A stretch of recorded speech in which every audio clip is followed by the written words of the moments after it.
You've heard me speak about a lot of Call of Duty on this channel, plus other stuff. But today we're wondering, like, what's the hype with Arc Raiders, and how is it so popular with almost 3 million people playing it Do we really need another extraction right shooter? now? Haven't we had enough? Isn't this I'm genre gonna getting a lower it. little too oversaturated? Well, no. And in my opinion, they haven't even come close to peaking. Let me explain. Like, we gotta understand the hype with Arc Raiders. Almost every genre of games has more than one quote-unquote big game in them. There were a million battle royales that came out in the wake of PUBG until it mostly settled on the big four. And each of these games is largely similar to each other at a 10,000 foot view. They are all essentially just last man standing wins. But they are different enough to appeal to different gamers within the genre and can provide a vastly different experience to gamers that enjoy battle royales. And this has happened across most genres. Your more classic first-person shooters always had Call of Duty and Battlefield and Medal of Honor and Halo, and even TAC shooters have Counter-Strike and Valorant. Before we get to the meat and potatoes of this video, we gotta talk about something. The oversaturated genre argument has always kind of baffled me. Should a good game not get made just because other games in that genre exist? Almost fair surely, question. if you wanted the devs to make something other than extraction shooters, wouldn't they be working on games in other saturated genres? Like, we undoubtedly have 100 times more RPGs than extraction shooters, and yet some of the best RPGs ever are still coming out. In the last 3 years alone, all of these games have been released. There are awesome devs making awesome games in every single. Helldivers 2 was good. Baldur's Gate 3 gets addicting. Zelda will always be good regardless. Elden Ring, masterpiece. Lies of P, never played. Kingdom Come, never played. Death Stranding 2, never played. Single genre, Just putting it and out there there. are also greedy devs pushing out slop games in every single genre. I feel like nowadays we kind of treat genres as like lifeboats with limited amounts of space. If a new battle royale comes out, we almost act like it has to kick one of the other battle royales out of the boat to make room for it. Now, that might be worth a video on its own, but the point is, it seems like whenever a new genre pops onto the scene, there is always an arms race for developers to create a game that will hopefully be one of those tentpole games in the genre. And that requires threading the needle between striking while the iron is hot by getting a game out as soon as possible, and taking their time to understand what really makes that new genre so fun and special, and then create something that's truly unique. And extraction shooters haven't really had that genre maturity yet. It feels like a lot of the games so far have been in the strike while the iron is hot camp. Some games like The Cycle Frontier and Marauders try to radically shake up the genre with sci-fi aesthetics and brand new mechanics, but ultimately those games fail to really capture the essence of an extraction shooter and hold onto an audience long term. We've also had large existing IPs try to dip their toe into the market with games like Call of Duty DMZ and Battlefield's Hazard Zone. But it was pretty clear By the way, Battlefield 2042 could have done wonders, but it just didn't hit. these were just them trying to get in on what they thought maybe was a cash cow, and they never really took the time to really understand the genre or try to respect it. And then we've had a couple of games try to much more closely mimic the formula that we know works. Delta Force and Arena Breakout Infinite are probably the two most successful extraction shooters that we have so far that aren't Tarkov. They are games set in the modern day with modern weapons and follow much more in line with Tarkov's high-level mechanics. And to be honest, I really enjoyed both of these games. When Delta Force first came out, I put almost 300 hours into that, and I recently hopped back into Arena Breakout Infinite, and it really blew me away how much fun I've been having. The unfortunate problem with these games, however, is, well, here are screenshots from the 4 most recent extraction shooters I've played. They all kind of look and feel the same. And the way Look games the same. is definitely not everything. But it is no wonder why all these games are constantly compared to Tarkov. And I'm of two minds on this. On one hand, I hate the comparison game because sometimes taking something and then tweaking it a little bit can create something really fun. Just because Tarkov exists doesn't mean it's perfect. And a lot of people have been introduced to this genre through games like Delta Force and Arena Breakout Infinite. On the other hand, though, I kind of get it, because it is pretty clear that these games used Tarkov as their starting point instead of using the core themes of the genre as their starting point. Arena Breakout Infinite feels like free-to-play Tarkov because I think that's kind of exactly what they set out to make. Think of it this way. If every battle royale that came out after Fortnite thought that the only reason people liked BRs was because of the building mechanics, well, that would be a gross misunderstanding of why BRs are so fun, and it would feel bad to have every battle royale have that mechanic forced into it. And that's kind of how it feels right now with extraction shooters. It seems like everyone thinks that in order for an extraction shooter to work, they need to be like Tarkov. We Which haven't is really totally had a game wrong. come along that truly understands what's at the core of the extraction shooter genre. and has taken the time to dissect exactly what makes this genre so fun and so addicting, and then make something completely new that is purpose-built to deliver on those core principles. Until now.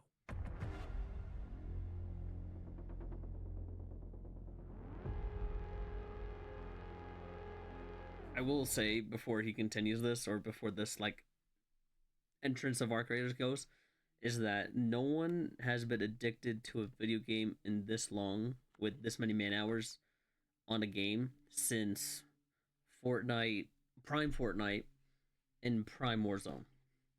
I would even put like a slight bit of Apex in there. But Prime Fortnite, Prime Warzone, when numbers were high during COVID, right? Obviously, no one was doing anything, but still the prime time of it. No one has been addicted this much until now. And Arc Raiders has done that.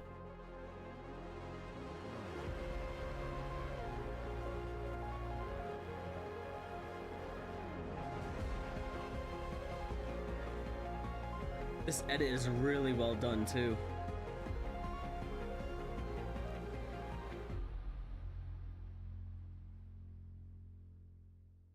It's already out, by the way. Quickly became my most anticipated game of 2025 in just a few days of playing it during their tech test in the spring. And the crazy thing is I wasn't even excited for this game when it dropped. After being burned by so many extraction shooters over the past few years, I, like many Tarkov Stockholm Syndrome survivors, looked at it and saw a game with weird guns and robot enemies and just kind of thought, man. Whatever, yeah. And I absolutely hated the thought of a PvP extraction shooter in third person. And still, in just 4 days, Arc Raiders completely turned me around to now thinking this might be the most intentional, unique, and fun extraction shooter we have had yet. Embark have spent years in the kitchen cooking up this masterpiece, and you can tell. This is the first time I feel like the devs peeled one more layer of the onion back. Instead of just seeing that Tarkov is successful and deciding to do what Tarkov does, they decided to dive into why extraction shooters are fun and then use those principles to create a brand new experience. And in this video, I'm going to try to explain how. This game just looks so good. When the graphics are at a good point, it looks really nice. Like, look at this, dude. The reason I wanted to make this video is because a really consistent theme I've seen from people who have not had the chance to play Arc Raiders yet is I don't get why people are so hyped for this game. And I totally understand that. What's interesting though is that on the flip side, one of the most common things I see from people who have played is, oh my god, this game is amazing. It's so much better than I thought it would be. You have to There's try just it something until about this game that's different. you can't judge a book. You can't judge a book until you read it. You can't judge a cover until you like however whatever that saying is. You can't judge a book by its cover, right? Until you've actually read it. And a lot of people immediately once you start playing, have done that with this game. I figured it out. If there is one thing that I want to say about Arc Raiders, it's that everything is intentional. They knew the feeling that they wanted you to have while playing this game, and they made every single aspect of the game around supporting that. That care, that vision, that intentionality is why this game feels different. Also, and I can't stress enough how important this is, the game is fun. I genuinely felt like a kid again. I haven't had this much fun playing a game since the Halo LAN parties at my friend's house when we were kids. The amount of times in just 4 days I yelled, oh my god, no way you can actually do that, reminded me of why I love gaming so much. But I do want to dive into why I think this game is so fun and what elements specifically of the game best display how intentionally it was designed. First and foremost, Arc Raiders feels extremely fresh. In my opinion, this game rides a perfect line between familiar to what we expect from extraction shooters, but different enough to be classified as its own thing. It's sci-fi, but we're not flying around in spaceships shooting aliens. The game is set on Earth with environments that feel familiar. The maps are gorgeous and do a great job of being both immersive and highly playable. Arc Raiders is definitely not a milsim game, but it doesn't necessarily feel wholly unrealistic either. The guns and gear all feel like decades of people scrapping things together with the tools that they have. The movement feels weighty and grounded. I mean, these animations for going into a full sprint or how people ragdoll when they die, they feel so satisfying and they feel really grounded. And the AI in the game, realism, if you will, over the world, doesn't really seem too far-fetched. Actually, it might even seem a little prophetic. Oh.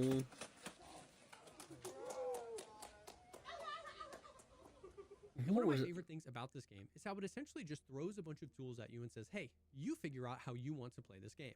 It's a game with room for multiple playstyles, and it encourages experimentation. For example, one of the utility grenades in the game is called the Showstopper, a grenade that blows up in a ball of electricity.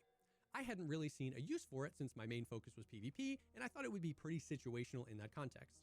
Until we were fighting one of these mother truckers right here.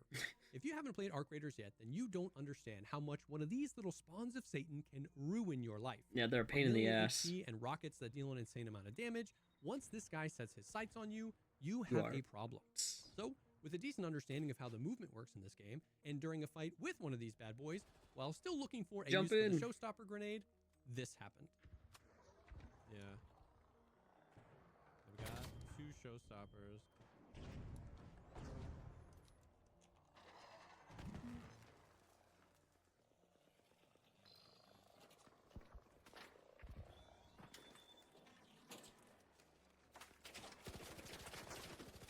Oh my god. Ride 'em, cowboy. Wait, who's blasting me right now? Oh, this other bot. I was like, what the frick? Let's go, Chester. You know how much of a pain it is to take those down? And now is the perfect time to talk about the Ark in Arc Raiders. The AI in this game are maybe the best AI enemies in any PvPvE game ever made.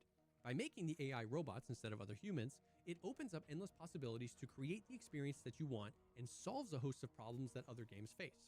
In many other extraction shooters, all of the PvE enemies that you fight are other humans, and it's really hard to create dynamic range in experiences you have with the AI when they are humans because they will always be compared to real humans. It's also really important to note here that PvE enemies have more than one purpose in these types of games. Sometimes they are there to drain resources or give your position away to another player. Sometimes they are supposed to be hard and an actual threat, or maybe they're supposed to be tanky and create extended gunfights that draw in PvP. And sometimes they are supposed to be raid-defining events that provide some of the best loot and most unique experiences.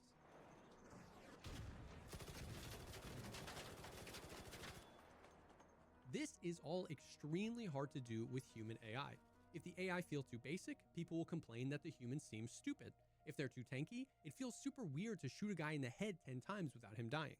When the AI are supposed to be a threat to the player, it can be frustrating because they might have the reaction time or accuracy that no real human would ever have.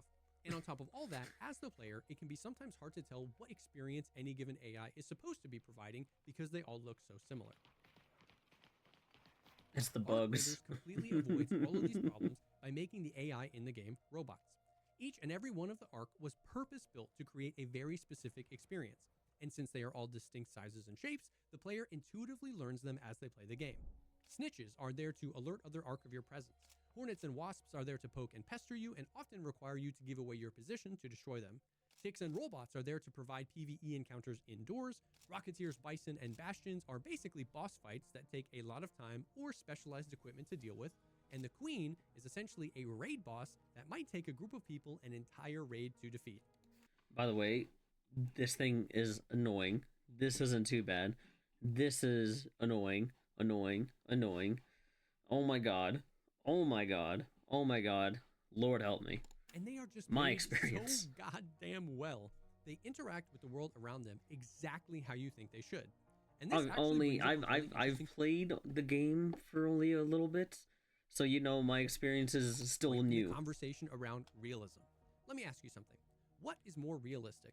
Seeing a quadcopter drone struggling to maintain flight after one of its motors was shot out because it is still entirely focused on completing its mission of killing you, or seeing a human enemy run directly into a wall for 20 minutes because his pathing got bugged out. One is something real, He's got a acting point. in a It's very fair. unrealistic way, and one is something that might not actually be real, but it's acting exactly how you think it would if it were real. And watching a drone struggle to fly after losing a motor, or watching a Bastion shift its weight around after you shoot out one of its legs, these things feel so real, and it's just pure cinema. The team that worked on the Ark in this game already deserve a raise, and it's one of the many examples of how this game understands what it wants to accomplish and executes on it perfectly. And while I do think that this might be the most industry-leading PvE I've ever seen, we now got to talk about the other type of enemy that you will fight, other players. PvP is an essential part of extraction shooters. The ever-present threat that another real person can come along and end your raid and steal your loot is what makes these games so tense. And the thought of you running into another player, killing them, and taking their loot is what makes these games so addicting. So you know what's interesting about this, and again, I'm pausing a lot, trying not to, doing my best here, is that if you're running solo, the solo experience, if you're not PvPing as much, is better. You can go in and out and get what you need to, craft your items like you need to, rather than if you PvP almost every single run that you do, right? Before you extract, your gaming experience kind of goes from 0 to 100 real quick. So it's almost as if you're just trying to get things right to craft and for items or whatever, don't shoot as much, because the more you shoot at other players, the more starts to realize, hey, that's what I've noticed just from But me playing. That's what I've PvP noticed. is such a core part of the experience, it has to be handled well. Because while it is part of what defines the genre, it can also be what kills a game when handled poorly. And there are a lot of disparate game mechanics that all come together to determine if the PvP in your game is fun or annoying. The gunplay in Arc Raiders feels amazing so far, Yep. although it did take a little bit to get used to coming from games like Tarkov. And that is because it benefits from sidestepping some of that hardcore realism a bit in the same way that the AI does. Instead of lasers, flashlights, 60-round mags, and 12 different ammo types for each gun, they chose to refine the combat and gunplay down to a simpler form. Mm-hmm. The guns look like they've been cobbled together in a garage, and that actually serves a purpose. Lower magazine capacities and the lack of long-range optics means that they can more precisely control how fights go down. And there still is complexity there to the gunplay though. Each gun has its own weapon mods that can be attached or detached and looted during raids, and each weapon can actually be upgraded several times using materials found in raids to upgrade their base stats. They have struck a really cool balance here. The combat rewards good positioning, good shot placement, and using map knowledge to your advantage to close the distance on your enemy. It also promotes creative Agreed. thinking with all the utility that the game provides, like smokes and zip lines. It respects the player's time by drastically reducing the ability to just get one shot, but also respects the pace of a good fight by not allowing anybody to be a walking tank. Yeah, literally, Speaking of respecting the TTK player's is. time, a game's spawn system is another element to the PvP that not many people talk about. Spending the time to gear up, figure out what quests you want to do, load into a raid, and then just get bodied by a guy that spawns right behind you is an awful feeling. He actually did Arc that? Raiders No actually way. has a pretty unique system here, where instead of spawning everybody at the start of the raid, there are basically 2 waves of spawns. This allows them to control a lot. They can reduce the immediate spawn fights because they don't have to spawn everybody so close, and it allows them to keep the raids relatively populated throughout. Many other extraction shooters struggle with everybody fighting right off spawn, and then the raid can feel dead just 5 minutes in because so many of the players are either already dead from those spawn fights or are leaving the raid with all the loot from those fights. In my experience with Arc Raiders, it feels pretty good. Not overcrowded, but not empty. True. Now, there are definitely some instances where this system might cause some problems. If you are trying to loot a specific POI or use a specific key, if you get into the raid in that second wave of spawns, you might not get that opportunity. Yep. But in the tech test, I never really noticed any of those issues and never even really noticed when I got in that second wave of spawns. What I will say is, though, I don't know how they're doing their spawns, but I don't know how many people they're allowing to spawn in a single, like, area, right? Like, how are they figuring that out? I personally am glad they are Am I trying making to tackle this problem. sense there with and my hope that question? they can optimize it to minimize any potential issues. Now, once you do get into combat with somebody, Arc Raiders uses a traditional health plus shield system. But once again, the whole combat system seems to be balanced for that sweet spot of a fight lasting long enough to breathe and create cool moments, but not so long that you feel like you can't kill somebody. The higher tier shields absolutely provide some additional health for you, but not so much that you can get sloppy. In many other games in the past, if you saw someone with purple or gold shields, you just knew that there was no way you could win unless you also had that gear. Yep. And it did not feel like that in Arc Raiders during the tech test. Also, there are no colored hit markers either that tell you what tier of shield someone is wearing, and this game definitely doesn't need them. A good extraction shooter is about riding the razor's edge of good gear mattering enough that you want to bring it into raids, but not so much that you can rely on it to be unkillable. This almost always comes with a huge trade-off, however. Slightly longer time to kill feels great until you are a solo player who constantly runs up against squads. Oh my god. But if you are someone that enjoys gaming solo, boy do I have some good news for you. Solo play is Like, you can play extremely this game important and however you want, oftentimes and it still overlooked works in your aspect of favor. PvP games right now. Not everybody always has somebody to play with every single time they sit down in game. Yep. And people are tired of being forced into parties of 3 in order to experience games. Well, you can turn squad fill off is not an acceptable response to the solo player community. Games like Escape from Tarkov, while not entirely solo friendly, avoid some of this problem because of how quick the time to kill can be. You can eliminate a squad of players with 4 bullets if you play your cards right, but that kind of just kicks the problem down the road because that strength can also become a weakness. It means that if you're a solo and you're in a fight with a squad, that fast TTK can be used against you. And it also kind of promotes a gameplay style of really just sitting and waiting until somebody crosses your path because largely whoever gets the first shots off wins.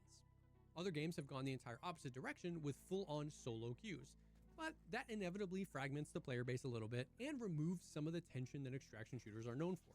Part of the fun is never knowing if the guy that you just got has friends coming to avenge him. Yeah, or if literally. he's a solo. Yep. Arc Raiders has a really unique approach to this problem. Their matchmaking algorithm will try to prioritize putting solos in games together. Now, this is not a separate solo queue. It's one playlist that everybody queues into, but while it is matching, it will try to take a large group of the solos that are queuing at any given time and put them together. Ah, okay. This, He at answered least my during the question tech then. test, seemed to be a really elegant solution to this problem.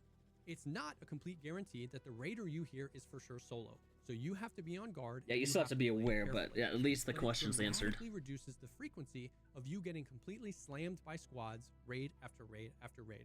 And if you do end up being a duo or a trio in a game that is mostly full of solos, you would never know it. You didn't queue into any other playlist, and you would probably go about your whole raid assuming that any raider you heard had teammates with them. It's another way for them to control and preserve the experience that they want the players to have without fragmenting the player base or without any one group of players feeling left behind by the game. And my favorite part of this whole thing is that the game gives you the tools to work together. Mm-hmm. Arc Raiders has proximity chat, which allows you to talk to other people and potentially team up. But in addition to that, there's an item in the game called the defibrillator, which allows you to not only quick revive your downed teammates, but it also allows you to revive downed enemies. This creates some really awesome moments where maybe one player kills another, and then you can kind of have this break where that player is downed and you can talk to each other and maybe decide to work together. It has already created some insanely memorable moments, and I think it's one of the most genius things they've added to this game. Yes, you might get betrayed and people might try to shit talk you once they down you, but the opportunities for insanely hype moments are more than worth it. The one issue I had with that was I was trying to extract, and some guy shot me. And I'm like, I didn't even do anything. In fact, I hit the button to bring the elevator up first, and he shot me. It's like, okay, I'll let you in. Like, bro, I should have done this. I should have done that to you. But you know, I'm like, you know, everyone's been nice so far. Just want to go see my chicken. I just want to have. All right. Crawl in the extract. Crawl in the extract. Go see your chicken, sir. He beckons you. Thank you. He's just so lonely. He needs a meat, right? If nobody's there, he won't eat it. Oh my Get God. in there.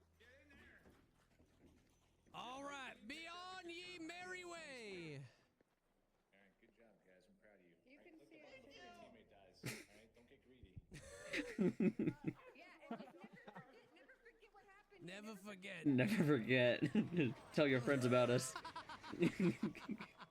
Now, with all this talk of PvP and gunplay, we finally have to address the elephant in the room, the third-person perspective. Not This as is bad. far away the single most as I common thought it was gonna concern be. I hear about Arc Raiders. People have really strong opinions about third-person PvP games, Mhm. and to be honest, I can't really judge them because I was right there too. And then 4 days with this game completely changed my perspective. Ultimately, this is going to be a subjective thing. Some people, no matter how good a game is, are just going to prefer games set in the first person, and Yep. that is completely respectable. However, the reason I waited until this point of the video to talk about this is hopefully by now that you can see that Embark have crafted this game with an almost unprecedented amount of care and intentionality. They didn't just wake up and think, let's try this game in third person and see if it works. It was crafted for third person. And you may not realize on the surface how many different decisions and game mechanics exist to reduce or completely remove some of your main concerns with third-person PvP games. First, it sets this game apart. Remember those From screenshots we Fortnite, showed for at the sure. beginning of the video? Arc Raiders looks and feels completely different. And I promise you that even with robot enemies and a post-apocalyptic setting, if this game was set in first person, so many people would have just written it off as Tarkov with robot enemies. Third person is a huge part of what immerses you in this world and a big part of what sets this game apart. But it isn't just about vibes though. I know that the main concern with third person in PvP games is that people just stand still, corner peeking, waiting for somebody to walk by, and then you just kind of gank them without that Exactly. soul ever really having a chance to fight back. That's the biggest issue with CS:GO, CS:GO, Valorant, Tarkov, Fortnite. And I think I would put in there, even though I shouldn't, I would say third person Call of Duty when they put that in. I think That is that true to a degree. Many makes it third-person a games have devolved into that, problem. but I have two counterpoints to that. One, this exact same thing happens in first-person games too. I don't know if you've played corner Escape from peeking. Tarkov recently, but one of, if not the most prevalent strategies in the game is ratting. People have devoted their entire lives to finding spots to hide and do this exact same thing. They find a spot where they can see you, you can't see them, and they sit and hide and wait for somebody to walk in front of them and Until- they gank you without you ever having a chance to fight back. What?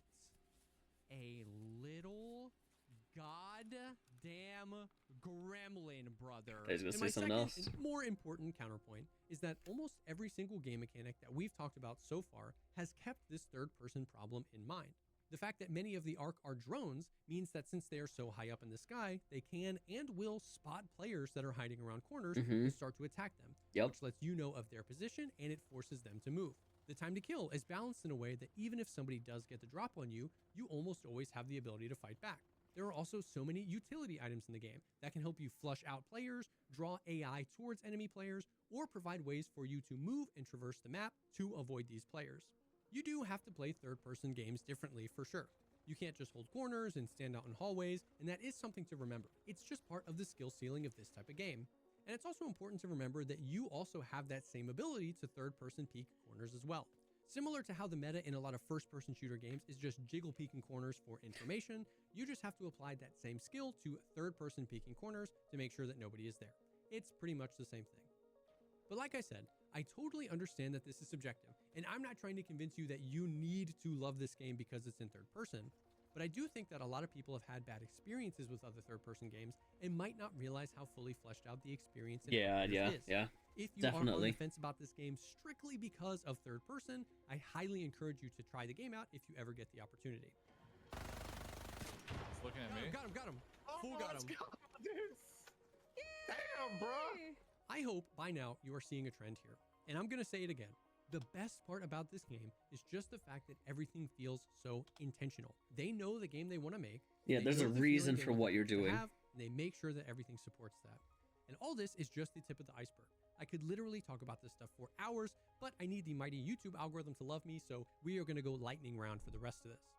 The sound design in this game is so goated. Every Yes. sound, from prying open an airdrop to hearing a flare pop in the distance when you down an enemy to the panic-inducing sound of a bastion aggroing you, are all equally unique, immersive, and just phenomenal.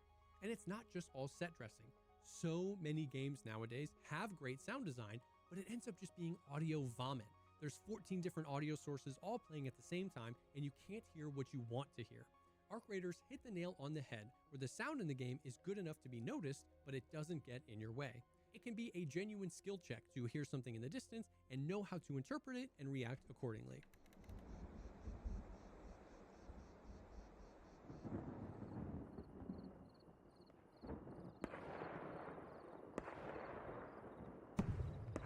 It's literally, hold on.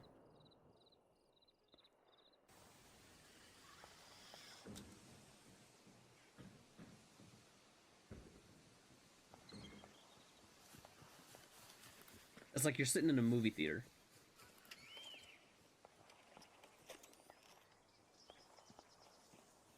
You got surround sound. You can hear where everything's coming from.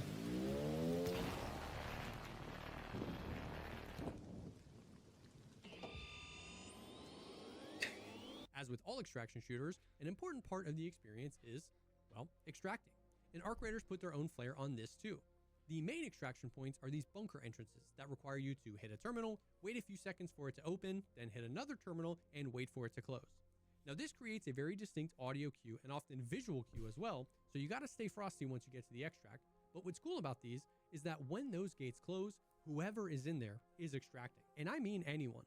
So if you play your cards right, you can sneak in or talk your way into extracting with another squad. Mm-hmm. You can even extract if you are in the down state as long as you are inside. And some crazy important tech is you can actually hit the terminal inside to initiate the extract While you're down. when you are downed. Yep. Crawling into an extract, hitting the terminal, and leaving before the guy that downed you can close the distance is an insanely butt-clenching moment, but a moment you will not soon forget. I've also Yeah, mentioned it changes the utility in game this for video sure. a couple of times, and man, this might be the only game I have ever wanted to have one of every single type of grenade or consumable on me at all times. There are so many different types of grenades that can do damage, lure the arc away, or completely stop the arc in their tracks. Zip lines and grapple hooks can create some absolutely insane traversal strats. There's mines, deployable cover, and even a wand you can hold over your head to become invisible to the arc. What? There's so much here, and it all promotes experimentation and creates fights that are dynamic and unexpected. Jesse, it's I'm just so that. sorry. This is just. Jesse, I just it's like, need I'm to- actually allergic to sand. I I'm need to just- get onto Yeah, the roof. no, it's okay. I Jesse- know normally I would, but I'm No, just Jesse. right now. Jesse, the problem is that I need to get up there because. Oh, thanks. Jesus. Naturally, one of the most Oh, addictive that's parts of funny. an extraction shooter is looting. We play these games because we're little loot gremlins that want to find things to sell. And there's a lot to loot here, and I was actually surprised at how useful just about everything is. So many of the Yeah, don't materials sell are everything, used by for the way. I upgrades made or that crafts, mistake. and materials can actually be upcycled into more rare materials, meaning that there's almost always a reason to pick up just about everything, which can be a little overwhelming, but I think that is good. Games where 50% of the items are only needed in the first 5 hours of the game get really stale really quickly. You are always having to make game time decisions about what you should take and what you should drop. Mm-hmm. I think that feels really good. Also, if you're on console, you are in luck. This is far and away the most optimized looting UI for console players. I think PC gamers coming from games like Tarkov might think it's a little oversimplified, but in my opinion, it checks all the boxes. It's intuitive, it allows you to take a lot of loot out of the raid, and it is designed so that the maximum amount of players can enjoy it. That's a W for me. And on the point of looting, there's also a pretty detailed crafting system in the game that allows you to craft just about everything that you need for your raids. And since there is no I don't know if he's gonna mention it because I've just paused beforehand and that's gonna bite me in the butt. I think there are certain items I wish I could craft versus having to find. player market, Because there are some you're that you can only constantly find needing resources versus to craft you those can things, craft, which and I'm continues like, to push you into raids I to just farm want to more craft resources. it instead of There's finding even a it. crafting menu in raid. It does take a little bit extra resources, but if you forget to bring meds or maybe you run out during a fight, You can go in you the are shop. not just entirely out of luck. There's a hideout in your stash where you do all this crafting, and it is separated into a few modules that can all be upgraded. And you even have your own chicken, Scrappy, who will farm Mhm. up resources for you while you are out on your raids. Scrappy's the goat. Also, you know what else is extremely refreshing about Arc Raiders? It is not mother flippin' early access. This is a finished game. That is so unheard of these days that during the summer, the community was begging them to release an unfinished version of the game just so that we can get our hands on it. And like the absolute chads that they are, Embark said, "Nah, No. fam, the game Mhm. releases when it's ready." Yep. I am by no means anti-early access. So many amazing games were made because of that practice, but the opposite is also true, and it just feels so refreshing to be excited for a game that will be finished when we get our hands on it. Arc Raiders might actually be the only extraction shooter to ever launch in a 1.0 state. And Embark have shown it's that done they are really well, literally by the way. gods at not only taking the time they need to finish the game, but at also showing the community how they are shaping the game. They've done a few community updates in their Discord since the tech test in the spring, and I encourage you to go read through some of them. It is a literal masterclass at communicating their vision for what they want, how the data they've collected informs their decisions, and how they are still willing to learn from the players and adapt systems to be more fun and engaging while not compromising their original vision. It's awesome. This whole video has been pulled from my experiences with the game based solely on one tech test. And yet, there's actually so much more detail I could have gone through about each of these mechanics. The depth and attention to detail is refreshing and extremely exciting. And this is just the beginning. We know from some of the recent trailers that there are more maps, more enemies, more social features that we haven't even explored yet. It's important to note here also that since all of my thoughts are based on what was essentially a beta, any and every mechanic that I've gone through might change slightly or dramatically before the actual launch of the game on October 30th.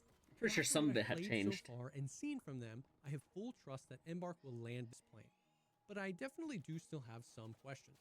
They've stated in the past that they won't have wipes with this game, which can be a good or bad thing depending on how you look at it, but it definitely means that they need to have a good idea of how to keep the game interesting long term. Games like this without wipes can sometimes end with a certain portion of the player base just having infinite money and infinite gear. Yeah. Nothing really matters anymore. And I think if they you did just figure that out. Everything. I'm We pretty sure also they haven't did. really seen any part of the end game yet, which is totally understandable. The game's not even out yet, but it begs the question: No, they did, what didn't they? happens when They I'm did. done questing? Is there more long-term meta progression to keep players engaged? Will seasonal events or changes be enough to keep people along for the ride? The Steam page lists some information about a ranking system that could be a part of their plans, but we don't know much. What we do know, though, is that Arc Raiders is a game that knows exactly what it wants to be, and it is a game that was made so obviously with a ton of love and passion, in a genre that is so often known for extremely steep learning curves and needing 4 additional monitors just so you can have all your spreadsheets up. This is a game that feels intuitive, a game that feels like it's already thought of all the things you're going to think of and made sure to put those things in game. And we desperately need a game like this in this genre. If you have been wondering if Arc Raiders is going to kill Escape from Tarkov or kill Arena Breakout Infinite, you are asking the wrong questions. It is good and healthy to have different games doing different things in a genre. Every time a new game comes out, you don't have to Indiana Jones swap out your old game with the new one. I don't know if anybody's told you this, but you can like 2 games. I personally think that Arc Raiders has a ton of potential to finally do something new in the genre, and potential to bring this genre to a whole new audience. Has potential Arc to Raiders switch is it up launching for on sure. PC and console at the same time, and console gamers have had so few extraction shooters to choose from in the past, and oftentimes those console ports just seem like such an afterthought. Ultimately, though, no game is for everyone. I'm not trying to convince you that you need to be excited for this game, but I wanted to try and explain why I am excited for this game, and try to explain how they managed to convince me I was wrong about it. Anyways, I cannot wait to play more Arc Raiders, and I'm excited to see what Embark has been cooking up all this time. Thank you so much for watching. If you are as excited about this game as I am, hop in the Discord down below. It's going to be a great place to find people to play with, and I'm going to be posting all sorts of information and guides, stuff there as well. Drop a like on the video and maybe sub to the channel if you want more Arc Raiders content. I have tons of ideas for more videos once the game comes out. I appreciate you watching, and I will definitely see y'all on the next one. He's got a whole bunch of points listed for sure. And I think with this development of a new extraction shooter, right, it's definitely there for people to try. It's definitely gonna make Fortnite, Tarkov, Call of Duty, it's gonna put them into a perspective of, hey, like, they're doing something right. And you can't change FPS, you can't change third-person shooters, but you can change how the game is played, and that's exactly what Arc Raiders has done. This video was really good, by the way. This was really well explained. So I think the hype is there for Arc Raiders. It's just, like you said, what are they going to do when, you know, after the wipes, after you've done all the quests, like, what is there to do thereafter, right? What is it that the player base can look forward to from there onwards, I think. But if they're cooking now, I think we're going to be looking at this game for a little while, for the next couple of years, for sure.